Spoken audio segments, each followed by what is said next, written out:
Tu as lancé ton agence et tu as mis des heures de travail, mais les résultats ne sont pas là. Pourquoi? Parce que tu as sûrement loupé des étapes cruciales. Et ce qui est encore pire, c'est que tu le sais. Et la bonne nouvelle, c'est que ça peut vite changer. Aujourd'hui, je vais te montrer exactement pourquoi ton agence n'a pas décollé et comment construire étape par étape une structure qui marche. Et je vais donner le plan précis que j'ai utilisé pour passer de 0 à 50 000 euros par mois en 6 mois. Si tu es prêt à arrêter de tourner en rond et à poser des bases solides pour une agence qui cartonne, reste bien jusqu'à la fin. Avant de foncer tête baissée dans la création de ton agence, il faut d'abord comprendre le terrain de jeu sur lequel tu joues. Si tu n'as pas une vue claire de ce que font tes concurrents, tu es en train de jouer à l'aveugle.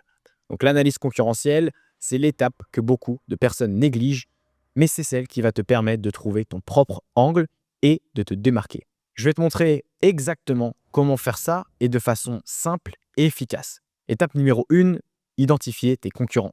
Pour commencer, tu dois lister 5 à 10 concurrents directs et indirects. Les concurrents directs sont ceux qui ciblent les mêmes clients que toi avec une offre qui est similaire. Par exemple, si tu veux créer une agence qui aide les coachs à trouver plus de clients, cherche d'autres agences qui font du marketing pour des coachs.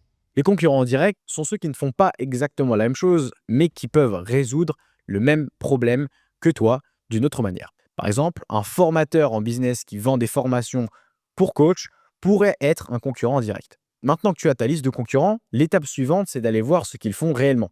Pour ça, rien de mieux que la bibliothèque publicitaire Facebook. Tape le nom de tes concurrents et tu pourras voir toutes les publicités qu'ils diffusent. Ça permet de savoir à quoi ils ressemblent, ce qu'ils mettent en avant et comment ils s'adressent à leur audience. Si tu regardes un concurrent et que tu vois qu'il diffuse une publicité vidéo où il promet d'aider des coachs à gagner plus d'abonnés sur Instagram, c'est un bon indicateur de ce qu'il considère comme un problème clé pour sa cible. Mais si tu remarques qu'il ne parle jamais de conversion client, c'est une opportunité pour toi d'apporter une différence dans ton approche. Étape numéro 3, analyse les réseaux sociaux. Ensuite, regarde les réseaux sociaux, leur LinkedIn, leur Instagram, le YouTube.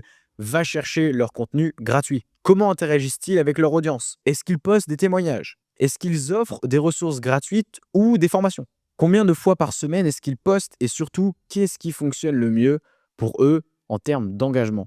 Regarde aussi les commentaires sous leurs posts. C'est une mine d'or pour comprendre ce que leur audience aime ou n'aime pas et tu peux t'en servir évidemment pour ajuster ton message et répondre aux besoins que tes concurrents ne couvrent pas complètement. Étape numéro 4, créer un tableau comparatif. Maintenant que tu as observé ce que font tes concurrents, il est temps de structurer toutes ces informations. Crée un tableau où tu compares chacun de tes concurrents sur plusieurs critères. Leur offre, qu'est-ce qu'ils vendent exactement, quelle est la promesse qu'ils font à leurs clients, leur positionnement, est-ce qu'ils s'adressent à des débutants, des intermédiaires ou des experts? Leur pricing, combien est-ce qu'ils facturent? Est-ce qu'ils ont des packs, des abonnements, etc. Tu peux également regarder leurs forces et leurs faiblesses. Qu'est-ce qu'ils font? Où est-ce qu'il manque quelque chose? Étape 5. Trouve ton angle différenciant. Maintenant que tu as toutes ces informations, demande-toi, qu'est-ce que tes concurrents ne font pas que tu pourrais faire? Où est-ce que tu peux vraiment te démarquer? Peut-être qu'ils ne sont pas assez personnalisés, qu'ils ne s'attaquent pas à un problème spécifique ou qu'ils négligent un segment du marché.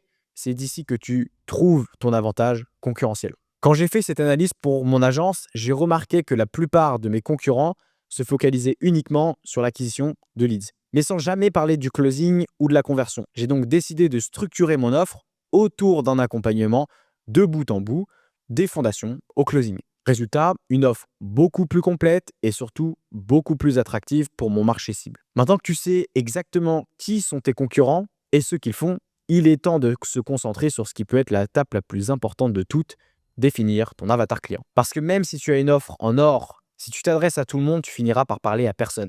On va donc voir ensemble comment définir ton avatar client de manière ultra précise pour que tout ce que tu fais, que ce soit ton marketing, tes ventes ou même ton produit, parle directement à ton client idéal. Voilà pourquoi cette étape est cruciale. Si tu ne sais pas à qui tu t'adresses, il est impossible de créer une offre irrésistible. Trop de gens aujourd'hui se lancent en pensant que leur service peut servir à n'importe qui et résultat, ils n'arrivent jamais à capter vraiment l'attention de leurs prospects. Donc, comment on fait pour éviter ça?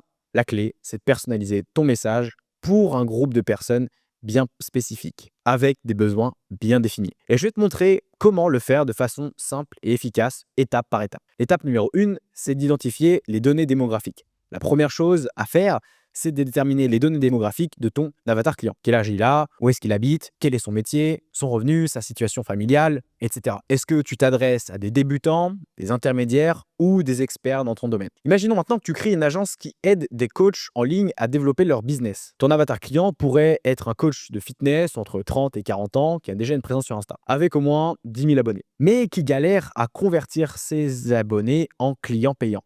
L'étape numéro 2, comprendre ses douleurs et ses frustrations. Une fois que tu connais les bases démographiques, il faut aller plus en profondeur et comprendre ses frustrations. Quels sont les problèmes qui le tiennent éveillé la nuit? Qu'est-ce qui l'empêche d'atteindre ses objectifs? Tu dois vraiment te mettre dans sa tête pour savoir ce qu'il bloque. Pour notre coach de fitness, il pourrait se dire « Je suis bon pour créer du contenu, mais je ne sais pas comment faire en sorte que mes abonnés deviennent des clients. » Ou encore « Je perds trop de temps à créer du contenu sans retour sur investissement. » Tu dois identifier ces frustrations précises parce que ce sont elles que tu vas utiliser pour attirer son attention et lui proposer une solution. L'étape numéro 3, clarifie ses objectifs. Ensuite, réfléchis à ce que ton avatar veut vraiment accomplir. Quels sont ses objectifs? Où est-ce qu'il veut aller? Parce que pour que ton offre soit irrésistible, elle doit aider ton client à atteindre un but très spécifique. Plus tu es précis ici, plus ton message sera puissant. Notre coach de fitness, son objectif, c'est peut-être de gagner 10 000 euros par mois grâce à son activité en ligne, tout en travaillant moins d'heures sur la création de contenu. Il veut plus de clients payants sans devoir passer tout son temps à faire des posts, des stories Instagram, etc. Voilà un objectif clair. Ok, maintenant que tu connais les données démographiques, les frustrations et les objectifs de ton avatar client, tu es prêt à créer un message qui va vraiment résonner avec lui. Et je vais te donner une méthode simple pour que tout ça soit hyper clair pour toi au quotidien. Et donc, on arrive à l'étape 4, créer une fiche avatar. Ce que je te conseille, c'est de créer une fiche avatar. Sur cette fiche, tu vas noter toutes les informations importantes sur ton avatar client. L'âge, le sexe, la profession, les frustrations, les objectifs et même ses comportements en ligne. Par exemple, est-ce qu'il passe son temps sur Instagram? Est-ce qu'il est plus actif sur LinkedIn? Plus tu en sais, plus tu peux lui parler directement. Et voici ce que pourrait donner notre coach de fitness. Âge, 35 ans, revenu 5 000 euros par mois, frustration, il n'arrive pas à convertir ses abonnés en clients, objectif, atteindre 10 000 euros par mois avec son coaching en ligne sans perdre des heures à créer du contenu inutile. Maintenant, voici ce que tu vas faire. Définis les données démographiques de ton avatar client, identifie ses frustrations principales, clarifie ses objectifs de manière très précise, crée une fiche pour avoir toutes ces informations sous les yeux à chaque fois que tu travailles sur ton business. Avec cette fiche, chaque action que tu prends, chaque décision marketing que tu fais sera alignée avec les besoins et les désirs de ton avatar. Et c'est là que tu commences à vraiment te démarquer de tes concurrents. Maintenant que tu as une image claire de ton avatar client, il est temps de parler de ce qui va les empêcher d'atteindre leurs objectifs et comment toi, tu vas pouvoir évidemment les aider à surmonter ces obstacles. Parce que oui, même avec la meilleure offre du monde, il y a toujours des barrières. La première étape, qu'est-ce qu'un scénario d'échec? Un scénario d'échec, c'est tout ce qui pourrait mal se passer pour ton client lorsqu'il essaie de passer de sa situation actuelle à sa situation désirée. En d'autres termes, c'est ce qui l'empêche de combler l'écart entre ce qu'il veut vraiment et où il est aujourd'hui. C'est notamment ce qu'on appelle le gap. Si ton client est un coach en ligne qui veut trouver plus de clients, un scénario d'échec pourrait être qu'il n'a pas de système en place pour générer des rendez-vous qualifiés. Résultat, il reste bloqué malgré ses compétences et son envie de réussir. Ton rôle, c'est de prévoir ces échecs et de proposer des solutions pour les éviter. Tu dois te poser la question suivante.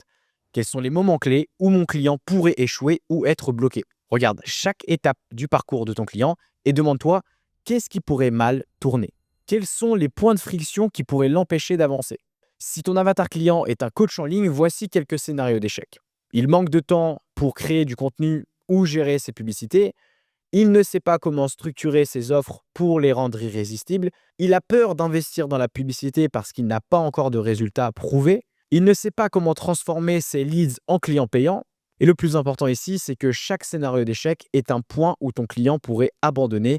Si tu veux vraiment l'accompagner, tu dois non seulement les identifier, mais aussi intégrer des solutions dans ton offre pour éviter ces échecs. L'étape numéro 3, apporter des solutions pour chaque échec. Une fois que tu as identifié les scénarios d'échec, tu dois intégrer dans ton offre des solutions pratiques pour éviter ou surmonter ces obstacles. Ce n'est pas suffisant de simplement dire que tu vas l'aider. Tu dois montrer concrètement comment tu vas l'accompagner dans chaque situation.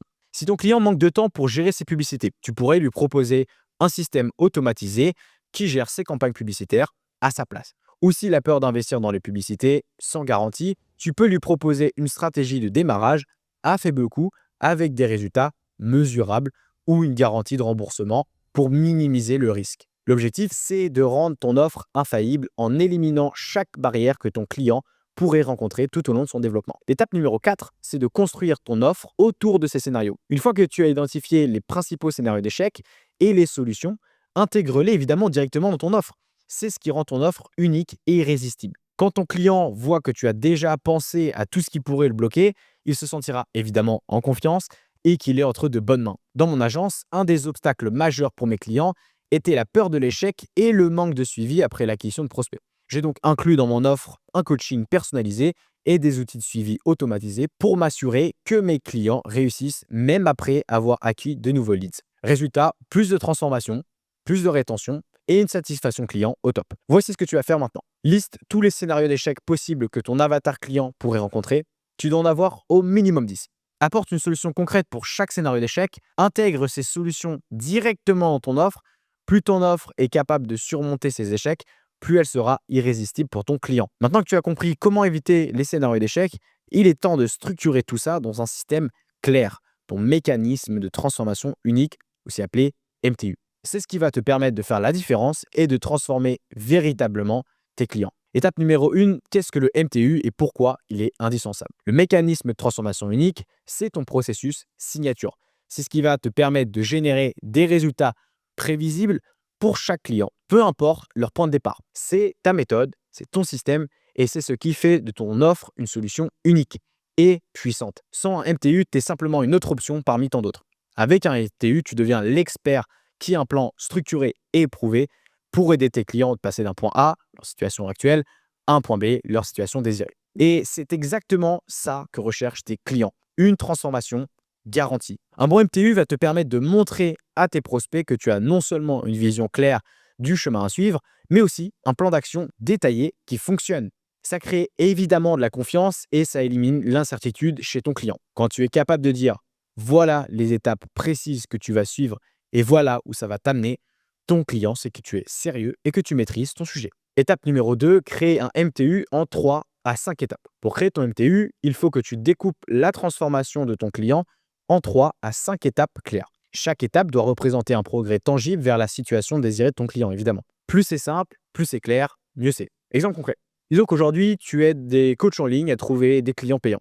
Ton MTU pourrait ressembler à ça. Étape 1, analyse de la situation. On commence par une évaluation complète de ton business actuel, ton audience, ton message, tes offres. C'est d'ici qu'on identifie les points faibles. Étape numéro 2, mise en place du système d'acquisition. Une fois les problèmes identifiés, on met en place un système publicitaire optimisé pour attirer des leads qualifiés. Étape numéro 3, optimisation des conversions. À cette étape, on travaille sur le closing. Tu apprends comment transformer ces leads en clients payants avec des scripts et des process adaptés. Étape numéro 4, c'est l'automatisation et le suivi.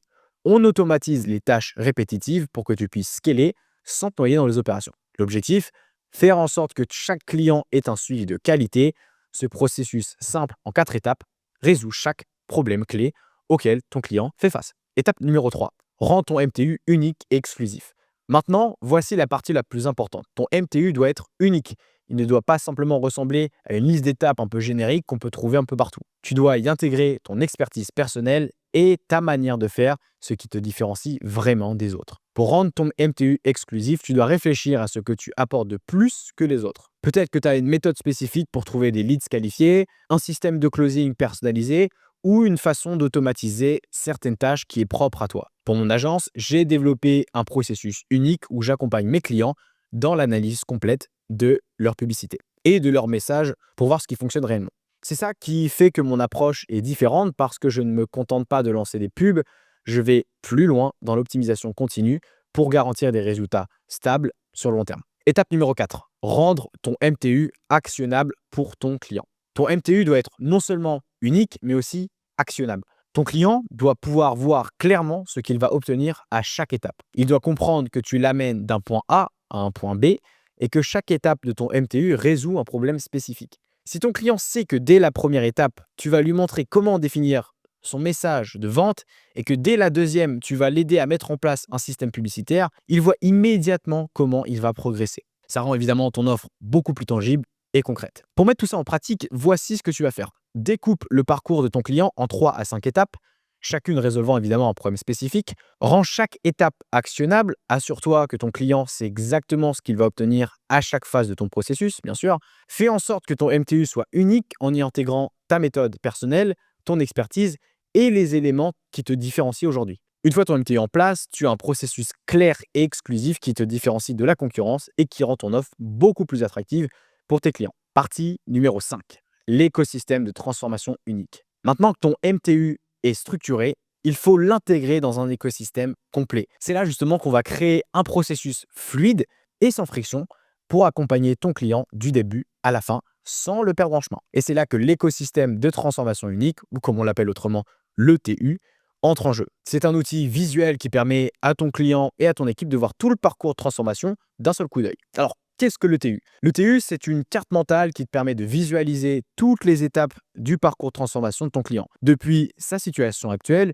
jusqu'à sa situation désirée. En gros, c'est une feuille de route claire qui montre la situation actuelle du client avec ses problèmes et ses blocages, les étapes de transformation que tu vas suivre avec lui, le résultat final, soit la situation désirée du client évidemment, et cette carte mentale sert à structurer ton offre et à guider ton client à chacune des étapes. Ça donne un visuel clair à la fois pour ton client qui comprend parfaitement ce que tu vas faire pour lui et pour ton équipe qui sait comment suivre et gérer le processus. Pour ton client, l'ETU, c'est comme une feuille de route visuelle qui montre clairement tout ce qu'il va recevoir. Ça lui permet aussi de voir l'ensemble du processus et ça le rassure en lui montrant que tu sais exactement l'amener à ses objectifs. Pour ton agence, l'ETU, c'est plus un outil de suivi, donc ultra pratique.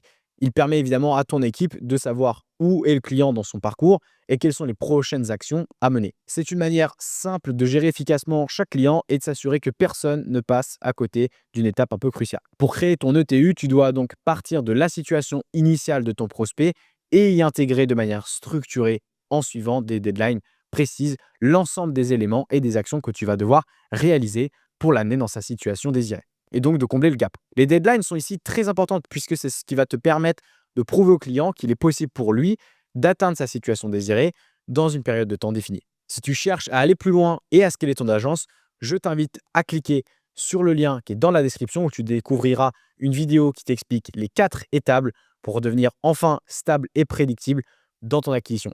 Et évidemment, si tu as trouvé cette vidéo utile, abonne-toi pour ne rien manquer des prochaines. Laisse également un petit commentaire si tu as des questions ou des points à éclaircir et je prendrai le temps évidemment d'y répondre. Bien sûr, un like est toujours le bienvenu pour le contenu, si évidemment le contenu t'a aidé. Et moi, je te dis à très vite et belle journée.